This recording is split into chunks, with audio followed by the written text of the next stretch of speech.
तो चलिए अब पंचगव्य में प्रयोग होने वाली पहली चीज यानी कि गाय के दूध की। पंचगव्य के अलावा गाय के दूध के कौन से खास उपाय हैं और इसे कौन से अधूरे काम पूरे होते हैं, बिजनेस आपका बढ़ेगा, मिलेगा प्रमोशन और परिवार में हमेशा बनी रहेगी सुख समृद्धि। आइए पंडित जी से जान लेते हैं। पंडित जी, गाय के दूध का भी बहुत महत्व माना गया, बल्कि एक बच्चे के लिए तो अमृत के समान रहता है। बच्चे के लिए क्या, सबके लिए, पूरी धराधाम के लिए वो मतलब कि अमृत है जी। पूरे धराधाम के लिए अमृत है गाय का दूध। अब तो नहीं पिलाते, लेकिन जब बच्चा पैदा होता है तो अभी भी गांव में गाय का दूध देना पिलाना ही चाहिए। जानती हो, भगवान शिव ने अपने गले में जो है गरल माने जहर धारण किया हुआ है। समाज के हित में, जो समाज को नष्ट कर देता जहर समुद्र मंथन से निकला था, तो उसको कोई धारण करने वाला नहीं था। भगवान शिव ने उसको धारण कर लिया, इसलिए वो नीलकंठ कहलाए जी। इसीलिए जहां भी शिवलिंग होगा, चाहे घर में, चाहे मंदिर में, चाहे पार्थिव शिवलिंग बनाया जाए, वहां गाय के दूध से और गंगा जल से या जल से अभिषेक जरूर होगा। तो जो हम अभिषेक करते हैं तो गाय के दूध का इस्तेमाल करें। हाँ, गाय का दूध ही करना चाहिए।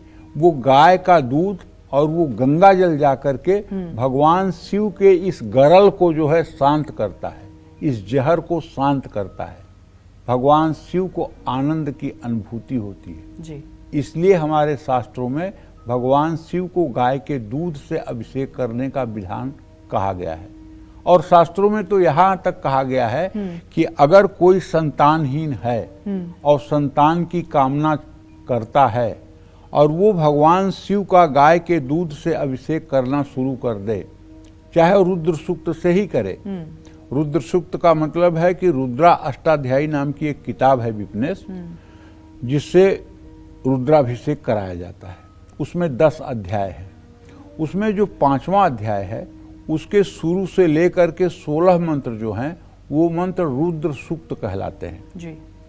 गाय का दूध इतना पवित्र होता है कि इसे पंचामृत में मिलाया जाता है। गाय के दूध से शिवलिंग का अभिषेक करने से धन धान्य की प्राप्ति होती है, पुत्र सुख की प्राप्ति होती है, रुके हुए काम बनते हैं, तरक्की होती है, कारोबार में तेजी आती है। नौकरी और कारोबार में रुकावट आ रही है तो पूर्णिमा की रात जल में दूध मिला करके चंद्रमा को अर्घ देने से मन की शांति मिलती है, परिवार में सुख समृद्धि आती है। शुक्रवार की सुबह गाय के दूध की खीर केसर डालकर बनाएं। खीर भगवान श्री हरि विष्णु और माँ लक्ष्मी को भोग लगाएं। आमदनी बढ़ाने के लिए शुक्रवार को माँ लक्ष्मी को गाय के दूध से बनी मिठाई का भोग लगाएं। ये उपाय आपको 7 या 16 शुक्रवार करना चाहिए। और अगर आप दक्षिणावर्ती शंख में गाय का दूध भरकर लड्डू गोपाल को पुरुष सूक्त के 16 मंत्रों को बोलते हुए लड्डू गोपाल का अभिषेक करें, तो मैं दावे के साथ कह सकता हूं, आपका अगला जन्म निश्चित रूप से अच्छा हो जाएगा और इस जन्म का सारा दुर्भाग्य दूर हो जाएगा। बस श्रद्धा के साथ आपको लड्डू गोपाल का दक्षिणावर्ती शंख में गाय का पवित्र दूध भर करके और लड्डू गोपाल का अभिषेक करिए। ओम सहस्र शिरसा पुरुषः सहस्राक्षः सहस्रपात् सह भूमिग्वं सर्वतः स्फीत्वा ततिष्ठ दशांगुलम् पुरुषय वेद सर्व यद्भूतं यच्च भाव्यम उतामृत शेषानो जदनेन्नातिरोहति।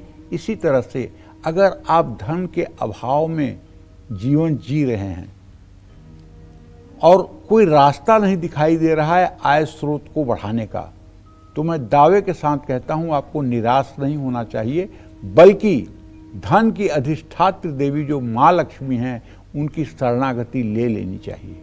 एक घर में श्रीयंत्र रखना चाहिए और श्रीयंत्र हो या लक्ष्मी जी की छोटी सी प्रतिमा हो, 8 अंगुल से नीचे की प्रतिमा हो, दोनों को एक पीतल की थाली में रख करके और एक बढ़िया सुंदर से दक्षिणावर्ती शंख में गाय का दूध भर करके और ओम हिरण्यवर्णाम हरिणीम सुवर्ण रजतस्त्रजाम चंद्राम हिरणमयीं लक्ष्मीं जात वेदो मयावह ओम तामहयावह जात वेदो लक्ष्मी मनपगामिनीं यस्याहिरण्यं बिन्देयं गामस्व पुरुषानहम् अश्वपूर्वामृतमध्यां हस्तिनाद प्रमोदिनीं श्रियं देवीं उपह्वये श्रीरमां देवी युक्ताम। तो कहने का मतलब ये है कि अगर पुरुष सूक्त के 16 मंत्रों से नित्य श्री यंत्र या महालक्ष्मी का अभिषेक किया जाए तो क्या उस घर में कभी दरिद्रता और अभाव का वातावरण हो सकता है? क्या उस घर के बच्चे कभी नालायक हो सकते हैं? क्या उस घर में कभी दुर्भाग्य की छाया पड़ सकती है? सबका जवाब है नहीं। लेकिन हम बहुत स्वार्थी हो गए। एक दिन एक सज्जन मिले, बोले कि हमने तो मतलब कि देवी देवताओं की पूजा पाठ छोड़ दिया और सारे देवी देवताओं के मूर्ति को और मतलब कि चित्र को हमने ले जा करके विसर्जित कर दिया। हमने कहा ऐसा आपने क्यों किया? तो उन्होंने कहा कि ऐसा है कि मैं बचपन से ही पूजा पाठ करता हूँ,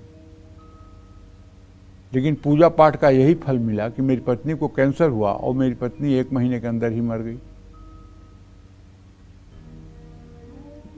हमारी उम्र 50 साल हो गई और 50 साल में मैंने हर समय भगवान की पूजा आराधना की और उसका परिणाम ये हुआ कि हमारी पत्नी को कैंसर हुआ, हमारी पत्नी मर गई। तो पूजा पाठ करने से क्या फ़ायदा है?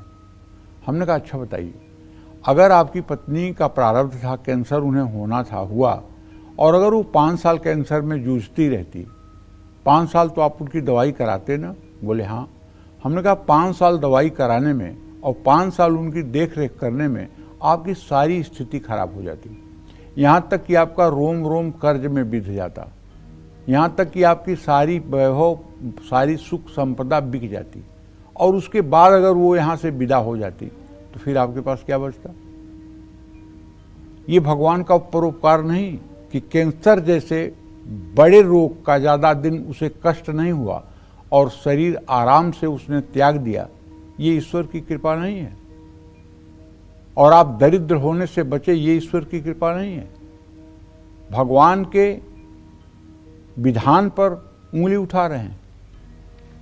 फिर उन्होंने माना और फिर से पूजा पाठ शुरू करने का तो उन्होंने वचन दिया। अब आगे श्री राम जाने को क्या करते हैं, लेकिन हमें कभी किसी कर्म में भगवान को दोष नहीं देना चाहिए, क्योंकि न ही को सुख और दुख कर दाता, निजकृत कर्म भोग सब भ्राता। हम सब अपने कर्मों का भोग भुगतते हैं। भगवान के लिए तो हम प्रिय हैं। सब मम प्रिय सब मम उपजाए, सब उनके लिए प्रिय हैं और सब उनके द्वारा उत्पन्न किए गए हैं, और सब पर मोरी बराबर दाया, सब पर उनकी बराबर दया है, सब पर उनकी बराबर दया है। जय मां विंध्यवासिनी।